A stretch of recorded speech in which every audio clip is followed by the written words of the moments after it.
Owning a business was always my childhood dream. Hi, this is Anvesha, the founder of Milasti.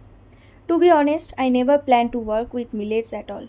The idea actually came from my own health journey. In my first job, I worked in night shift for a long time.